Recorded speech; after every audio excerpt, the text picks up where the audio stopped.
Which is Bangladeshi টাকা যদি আমি ক্যালকুলেট করি প্রায় ৬,৭০০ কোটি টাকা। তো এই ৬,৭০০ কোটি টাকা পুরাটাই আসলে এপি মোলার ওনাদের থেকে দিবেন, বাংলাদেশ সরকার এখানে কোনো খরচ হবে না, এবং সেই কারণে এই পুরা অঙ্কটাই একটা এফডিআই হিসেবে বাংলাদেশে আগামী ৩ বছরে ঢুকবে। যাদের সাথে আমরা কন্ট্রাক্টটা করছি তারা হচ্ছে এপিএম টার্মিনালস। এপিএম টার্মিনালস হচ্ছে এপি মোলার মার্স যে গ্রুপটা আছে সেই গ্রুপের একটা সাবসিডিয়ারি, এবং তাদের পিছনে আছে আপনারা অনেকে হয়তো এপি মোলার ফাউন্ডেশনের কথা শুনে থাকতে পারবেন ডেনমার্কে। They are very well known. They are actually a foundation, so it's a charitable organization.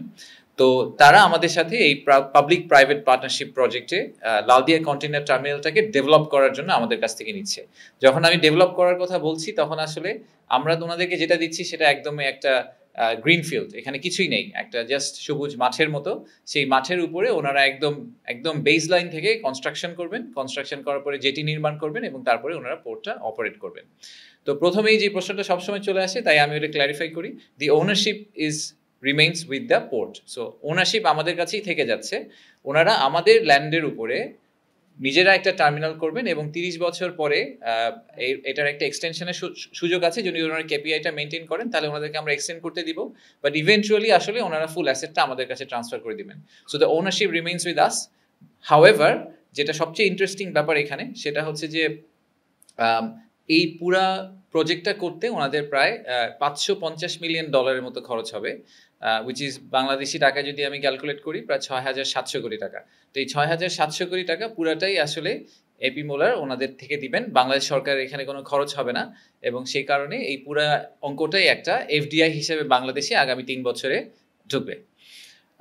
AP মোলা নিয়ে আমি একটু ছোট্ট করে বলি, যেটা বললাম আমাদের হেডকোয়ার্টার ডেনমার্কে। ডেনমার্ক আপনারা জানেন যে পৃথিবীতে অ্যান্টি করাপশনের মধ্যে নাম্বার 1 কান্ট্রি। তো আমাদের একটা বড় পোর্ট নিয়ে সবার একটা বড় কমপ্লেন হচ্ছে যে পোর্টে আসলে corruption is a big issue.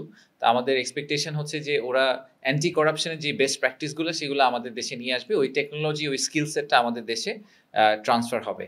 AP molar মোট 60টি টার্মিনাল অপারেট করে, 7টি টার্মিনাল অপারেট করে 33টি দেশে।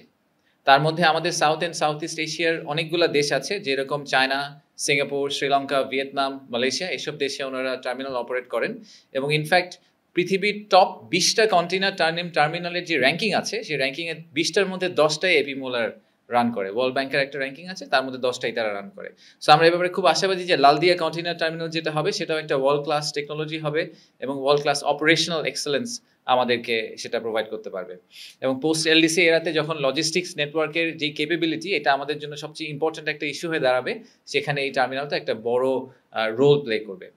টার্মিনালের কিছু বড় বড় সুবিধা আছে। আমাদের আমাদের কারেন্ট যে এক্সিস্টিং চিটাগং যে টার্মিনালটা আছে, চিটাগং পোর্টে যেটা আছে, আমরা যেটাকে নিউ মুরিং টার্মিনাল বলি, তো সেটার থেকে এটার কিছু পার্থক্য আছে। একটা পার্থক্য হচ্ছে যে এখানে প্রায় দ্বিগুণ আকারের জাহাজ ভিড়তে পারবে। দ্বিগুণ আকারে জাহাজ ভিড়তে পারার একটা বড় সুবিধা হচ্ছে এই জাহাজগুলো তখন আর এই জাহাজগুলো হয়তো ডিরেক্টলি ইউরোপে চলে যেতে পারতে পারে। তাদেরকে হয়তো সিঙ্গাপুর বা শ্রীলঙ্কায় থেমে জাহাজকে আপসাইজ করতে হবে না। বা অনেক সময় আপনারা দেখেছেন যে আমাদের বেতে কিছু বড় জাহাজ থামে, সেখান থেকে আবার একটা লাইটার ভেসেলে করে তারপরে বাংলাদেশের ভিতর ঢুকাতে হয়।